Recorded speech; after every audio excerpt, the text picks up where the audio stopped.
నమస్తే welcome to our channel నేను మెస్సిరి జగన్మోహన్ రెడ్డి గారు అయితే సభలో మాట్లాడుతున్న కొన్ని కీలక కొన్ని వ్యాఖ్యలు చేశారు సో ఆ వ్యాఖ్యలు ఏంటో చూద్దాం సో దీని మీద స్పందించడానికి మనతో పాటు ఉన్నారు ప్రముఖ రాజకీయ విశ్లేషకులు అంకం రావు గారు సార్ నమస్కారం సార్ ఇప్పుడు చూస్తున్నట్టయితే జగన్మోహన్ రెడ్డి గారు కొన్ని వ్యాఖ్యలు అయితే చేస్తున్నారు ఫస్ట్ ఆ వ్యాఖ్యలు ఏంటో మనం చూద్దాం సార్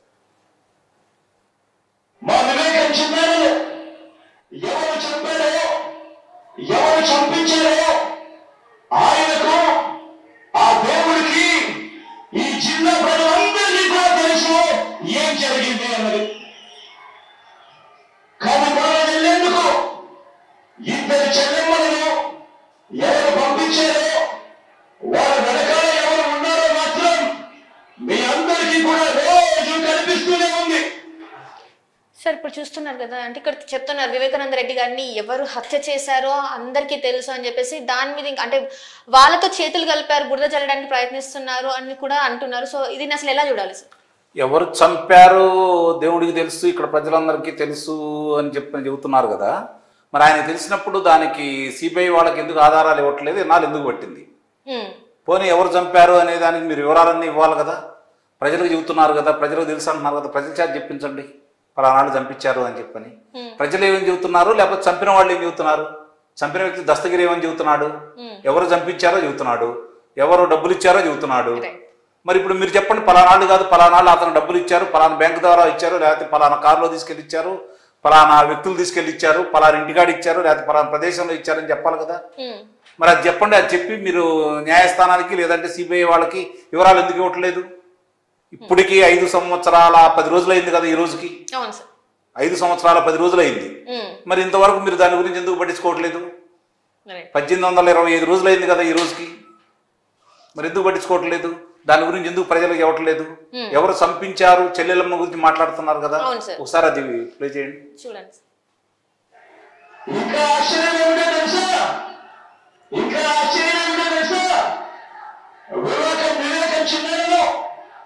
అతి దారుణంగా చంపి అవును నేనే చంపాను అని అది హేయంగా బహిరంగంగా చెప్పుకుంటూ తిరుగుతున్న హంతకుడికి మద్దతు ఇస్తున్నది ఎవరు?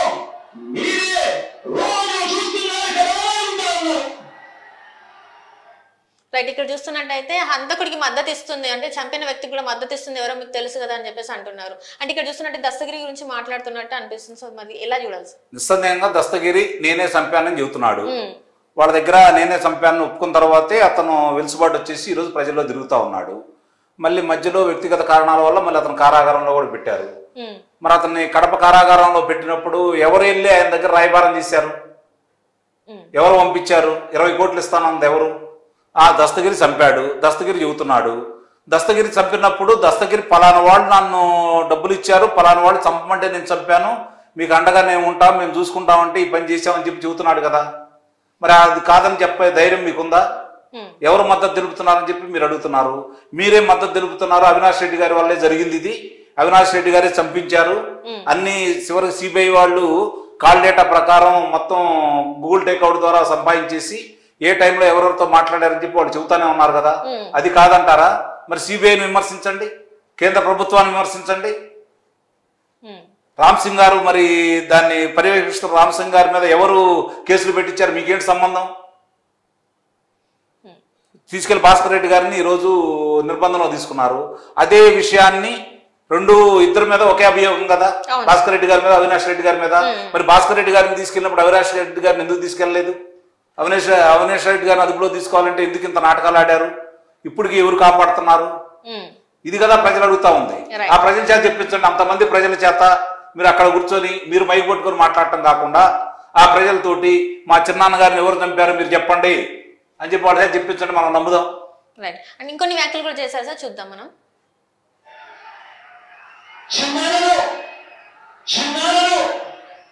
అన్యాయంగా ఎమ్మెల్సీ ఎన్నికల్లో ఓడించిన వారితోనే సంఖ్యాబలం లేకపోయినా కూడా ప్రలోభాలతో అధికార బలంతో ఓడించిన వారితోనే ఈరోజు చట్టా పట్టణం వేసుకుని తిరుగుతూ ఉన్నారు అంటే దానికి అర్థమేమిటి అని చెప్పి సందర్భంగా అడుగుతా ఉన్నా.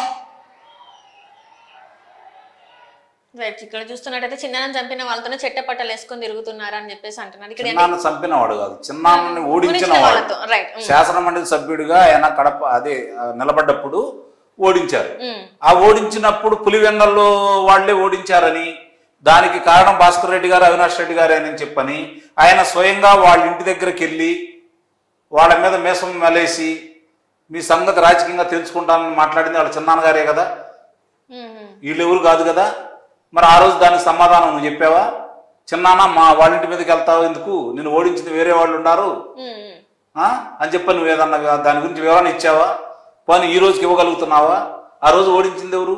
భాస్కర్ రెడ్డి గారు, అవినాష్ రెడ్డి గారే నన్ను ఓడించారని బహిరంగంగా చెప్పారు కదా చిన్నాన్న గారు. మరి దానికి సమాధానం చెప్పకుండా ఈ రోజు ఆయన లేడు కాబట్టి మీరు ఇష్టం ఏది చెప్తే అది ప్రజలు నమ్ముతారా? ఆలోచించాలి కదా ఇది కూడా. అంటే ఇలాంటి మాటలు చివర దింపుడు కాలం ఆశ అంటారు ఇది. ఈ రోజు ఇద్దరు ఒకేపున షర్మిల గారు, ఒకేపున సునీతమ్మ గారు ఇద్దరు, అలాగే సౌభాగ్యం గారు. ఈ రోజు సౌభాగ్యం గారు మీరు బహిరంగంగా ఒక ఉత్తరం రాశారు. దానికి మీ సమాధానం ఏంటో చెప్పండి. అవునా కాదా? నిజమే, నువ్వు చెప్పినట్టు వేరే వాళ్ళు చంపించారు, చంపిన వాళ్ళు వేరే వాళ్ళు ఉన్నారు, వాళ్ళ పేర్లు ఏంటి చెప్పు. ముఖ్యమంత్రి గారు నీకు చేత కాలేదా? ముఖ్యమంత్రి గారు నీకు వాళ్ళని తెలుసుకునేందుకు 5 సంవత్సరాల పైచులకు పట్టిందా? వాళ్ళు తెలిసినా అని చెప్పి నువ్వే చెబుతున్నావు కదా. అంటే నువ్వు ఎందుకు దాస్తున్నావు వాళ్ళని? ఏం స్వార్థం ఉందా నీలో? దేనికోసం దాస్తున్నావు చెప్పు. వాళ్ళకి చెప్తే ఎన్నాళ్ళు పట్టిద్దా? నీ దగ్గర నుంచి నీ సిట్టాళ్ళు దాన్ని ఎందుకు చేల్చలేకపోయారు? నువ్వు ముఖ్యమంత్రివి, నువ్వు వేసిన సిట్టు దాన్ని ఎందుకు చేల్చలేకపోయింది? మళ్ళీ చూద్దాం సార్.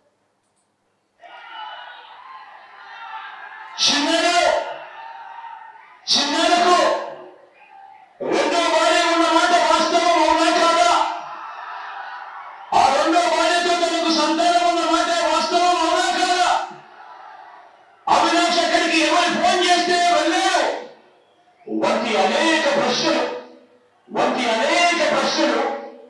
అవినాష్ తన అనేక ఇంటర్వ్యూస్ లో, తన ప్రెస్ కాన్ఫరెన్స్ లో తాను లేవనెత్తిన ప్రశ్నలు సముద్రమే కదా అని చెప్పి ఎవరైనా అవినాష్ వైపు ఎవరైనా మాట్లాడితే చాలు వెంటనే వాళ్ళ మీద కూడా అంత గౌరవ ఆరోపణలు చేస్తూ కుట్ర రాజకీయాలు చేస్తూ ఉండడం ధర్మమేనా అని చెప్పి సార్.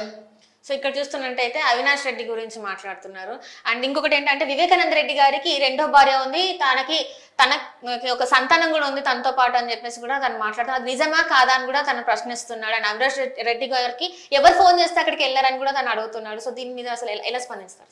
అవినాష్ రెడ్డి గారు ఎవరు ఫోన్ చేస్తే వెళ్ళారంటే వివేకానంద రెడ్డి గారి పెదబావ మద్ది గారు ఫోన్ చేస్తే వెళ్ళారని చెప్పని వాళ్ళు చెబుతున్నారు.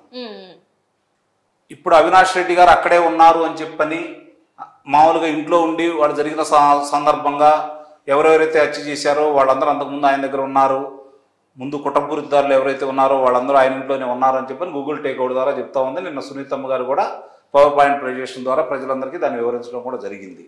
ఇప్పుడు ఆయన రెండే పెళ్లి ఉదంతం అవసరమా? ఇక్కడ జరిగింది ఏంటి? ఆయన చంపింది ఎవరనే దాని గురించి కదా ప్రశ్న. అంటే రెండో పెళ్లి చేసుకున్నందుకు కుమార్తె చంపిందని కదా ఆయన చెబుతుంది. ఇప్పుడు ఆ అభియోగం మోపుతుంది అదే కదా.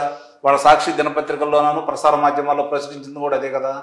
మరి అదే జరిగినప్పుడు వాళ్లే కారకులైనప్పుడు నేను ఇందాక ప్రశ్నించినట్టుగా సిట్ అధికారుల ద్వారానో లేదా మీ దగ్గర ఉన్న సాక్ష్యాధారాలతో సహా వాళ్ళకి ఎందుకు మీరు పొందుపరచట్లేదు? వాళ్లే అంతకులని మీరు ఎందుకు చెప్పట్లేదు? ఎందుకు మీరు వాళ్ళని కాపాడుతున్నారు? మీరు చిన్నాన్న పరువు గురించి మాట్లాడే వాళ్ళైతే, చిన్నాన్న మీద అంత గౌరవం ఉంటే వ్యక్తిగత అంశాలను ఈ రోజు ఎందుకు ప్రజల మధ్య తీసుకొచ్చి పలసం చేస్తా ఉన్నారు? ఇప్పుడు ఆయన వ్యక్తిగతంగా ఆయన పలసం చేస్తుంది మీరా, సునీతమ్మ గారా, లేకపోతే షర్మిల గారా? ఆలోచించుకుంటున్నారు కదా ప్రజలు కూడా. అండ్ ఇంకా ఇంకోటి ఏంటంటే అవినాష్ రెడ్డి గారు పలు ఇంటర్వ్యూలలో చెప్పేదంతా నిజమే, ఆయన అడిగే ప్రశ్నలన్నీ కూడా నిజమే. అంటే అవినాష్ రెడ్డి గారు నిజం చెప్తుంటే మిగిలిన చెప్పినవన్నీ అబద్ధాలా? అవినాష్ రెడ్డి గారు ఏమన్నా దేవదూత? ఆయన చెప్పిన మరి అది న్యాయస్థానాలు ఎందుకు నమ్మట్లేదు, లేకపోతే సిబిఐ వాళ్ళు ఎందుకు నమ్మట్లేదు? ఎందుకు అడుగుతున్నారు ఆయన్ని? పోనీ ఆయన చెప్పింది వెళ్ళి ఇదిగో మీరు ఇట్లా అన్నారు, అభియోగాలు మోపుతున్నారు, నాకు తెలిసిన నిజాలు ఇవని చెప్పిన వాళ్ళ దగ్గరికి వెళ్ళి లొంగిపోయి చెప్పి సచ్యులుగా బయటికి రావచ్చు కదా. ఎందుకు వెళ్ళట్లేదు? ఇద్దరి మీద ఒకటే అభియోగం కదా, తండ్రి కొడుకుల మీద. ఒకళ్ళని ఆ నిర్బంధంలో తీసుకున్నప్పుడు రెండే వాళ్ళకి వెలిసిబాటు ఎలా కలగజేస్తారు? ఇది కదా ప్రజలందరూ కూడా మాట్లాడుకుంటా ఉంది. ఇంకోటి చూద్దాం సార్. ప్రతి ఒక్కరిని కూడా అడుగుతా ఉన్నా, ఆలోచన చేయడానికి ప్రతి ఒక్కరిని కూడా అడుగుతా ఉన్నా, ఇలా జిల్లాలను ఓడించిన వారిని గెలిపించాలని తిరగడం కంటే దిగజారుడు రాజకీయాలు ఎక్కడైనా ఉంటారా అని చెప్పి ఈ సందర్భంగా అడుగుతా ఉన్నా. ఇప్పుడు ఆయన ఓడించిన వాడిని గెలిపించాలని చెప్పి తిరుగుతున్నారని చెప్పి పచ్చి అబద్ధాలు మాట్లాడుతూ ఉన్నాడు. అక్కడ అవినాష్ రెడ్డి గారిని ఓడించాలని తిరుగుతున్నారు వాళ్ళు. రైట్, అవినాష్ రెడ్డిని ఓడించాలని తిరుగుతున్నాడు. అవినాష్ రెడ్డి మీద నిలబడ్డ వైఎస్ షర్మిలను గెలిపించాలని తిరుగుతుంది ఆ అమ్మాయి. నన్ను గెలిపించండి, నాన్నగారికి నిజమైన వారసురాలు నేను, మా బాబాయ్ గారి చివరి కోరిక నేను లోక్సభలో అడుగు పెట్టాలనేది, కాబట్టి ఇక్కడ హంతకుల చేతుల్లో ఉంది ఇది, కాబట్టి నన్ను గెలిపించండి అని చెప్పని షర్మిల గారు తిరుగుతున్నారు. నా తండ్రిని చంపిన వ్యక్తుల్లో వీళ్ళ ద్వారానే చంపించారు కాబట్టి వీళ్ళే హంతకులు, కాబట్టి హంతకులు ప్రోత్సహించింది వీళ్ళే, కాబట్టి వీళ్ళని ఓడించండి అని చెప్పని సునీత గారు తిరుగుతున్నారు. ఇక్కడ అవతలాలను గెలిపించమని ఎట్లా అంటున్నారు? అంటే హంతకులు నిలబడ్డారా? ఎవరు హంతకులు? షర్మిల గారు హంతకులా? బీటెక్ రవి గారు హంతకులా? చెప్పాలి కదా నువ్వు. బీటెక్ రవి గారు హంతకులు అయితే నువ్వు దాని గురించి ఎందుకు మరి సిబిఐ వాళ్ళు మాట్లాడకుండా వీళ్ళనేమో మాట్లాడిస్తున్నారు? అసలు వీటన్నిటికంటే కూడా మొట్టమొదటి రోజు గుండెపోటు అని విజయసాయిరెడ్డి గారికి చెప్పింది ఎవరు? విజయసాయిరెడ్డి గారు ఎందుకు విచారించట్లేదు? దానికి సమాధానం ఉందా? విజయసాయిరెడ్డి గారు గుండెపోటు అని చెప్పింది విజయసాయిరెడ్డి గారు కదా. ఎవరు చెప్పారు విజయసాయిరెడ్డి గారికి గుండెపోటు అని? ఎక్కడ జరిగింది? ఏం చెప్పారు? దాని గురించి ఈ రోజు కూడా ఎందుకు విచారణ చేయలేదు ఆయన్ని? ఎవరు అడ్డుకుంటున్నారు ఆయన విచారణ జరపకుండా? ఇది కదా మాట్లాడాల్సింది ఈరోజు.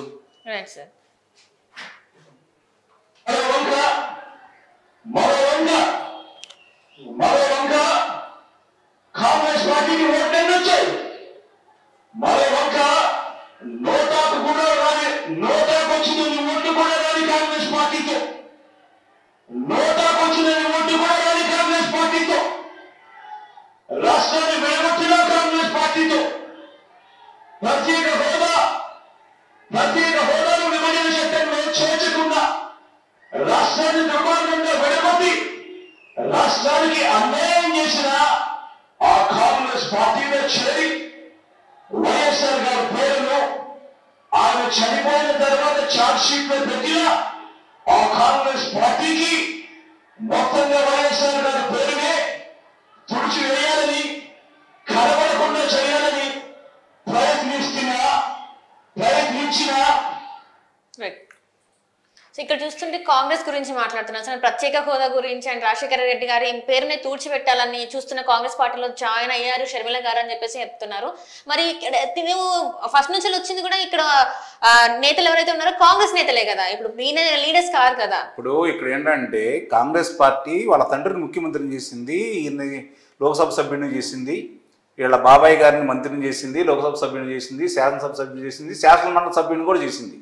అది చేసింది కాంగ్రెస్ పార్టీ. ఎక్కడి నుంచి వచ్చావు నువ్వు? సరే, అది ఆ ఉదంతాన్ని తీసి పక్కన పెట్టేద్దాం.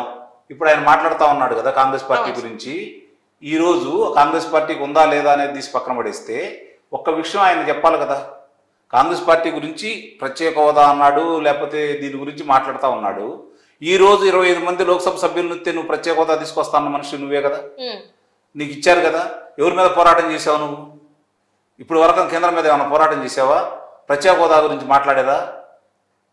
ఈ రోజు వరకు కూడా నువ్వు మాట్లాడలేదు కదా. దీని గురించి మరి చెప్పాల్సింది ఎవరు? ఇంకోటి తండ్రి గురించి చెబుతున్నాడు కదా. తండ్రి చిత్రపటాలను తొలగించింది నువ్వా వాళ్ళ? ఆ రోజు తండ్రి గురించి నవరత్నాలు వెనకమాలు వేసింది నువ్వు. ఈ రోజు ఎందుకు తిరిగిపోయింది మీ ప్రచారాల దాంట్లో? ఆయన తండ్రి పోయి నువ్వు ఒక్కడే ఎందుకు మిగిలావు? అట్లా కాదు, మీ ప్రసార మాధ్యమైనటువంటి సాక్షి దానికి సంబంధించి లోగోలో నీ తండ్రి ఫోటోని తీసేసింది ఎవరు? వీటన్నిటికంటే కూడా ఉండవల్లి అరుణ్ కుమార్ గారు, నీకు ఏదైనా ఇబ్బంది వస్తే ఆయన కూడా మాట్లాడుతూ ఉంటాడు కదా. స్వయంగా ఆయనే చెప్పాడు కదా, వీళ్ళు మేము కాదు, మాకు సంబంధం లేదు, రాజశేఖర రెడ్డి గారు ముఖ్యమంత్రిగా ఉండగా మంత్రివర్గం తీసుకున్న నిర్ణయాలని చెప్పని వీళ్ళు చెప్పారే తప్ప వాళ్ళు పొందుపరచలేదని చెప్పని ఉండవల్లి అరుణ్ కుమార్ గారు చెప్పారు కదా. అంటే మీరు మీ తండ్రిని చనిపోయాడు కాబట్టి, భౌతికంగా లేడు కాబట్టి మాకేం సంబంధం లేదు, ఆ రోజు మంత్రివర్గం తీసుకున్న నిర్ణయాలని చెప్పని ఆ కుంభకోణాలలో వాళ్ళకి ఇచ్చింది మీరే కదా. ఇప్పుడు వాళ్ళు అంటారేంటి కాంగ్రెస్ పార్టీని? మీరు ఇచ్చిన తర్వాతే కదా వాళ్ళు పొందుపరిచింది. ముందుగా రాజశేఖర రెడ్డి గారిని పొందుపరిచిన తర్వాత మీరు ఇవ్వలేదు కదా, మీరు ఇచ్చిన తర్వాత కదా పొందుపరిచింది. కాబట్టి దానికి కారణం మీరే కదా. తండ్రి లేడని తండ్రి మీద పోతుందని చెప్పి నెట్టింది మీరే కదా. ఇది తెలియని అమాయకులేం కాదు కదా ప్రజలు. Right sir. ప్రయత్నిస్తున్న వారికి ఓటు వేయదు అంటే దానివల్ల ఎవరికి లాభము అన్నది ప్రతి ఒక్కరూ కూడా ఆలోచించమని కోరుతా ఉన్నా. అటువంటి కాంగ్రెస్ పార్టీకి ఓటు వేస్తే మన ఓట్లు చీలిస్తే వచ్చే లాభం బాబుకు బీజేపీ కూటమి కావాలని అడుగుతా ఉన్నాను. ఈ సందర్భంలో నేను మరొక విషయం కూడా రెండు మనసుతో చెప్తా ఉన్నా. వైఎస్ అవినాష్ ఏ తప్పు చేయలేదని నేను బలంగా నమ్మాను కాబట్టి నేను అవినాష్కు టికెట్ ఇచ్చాను.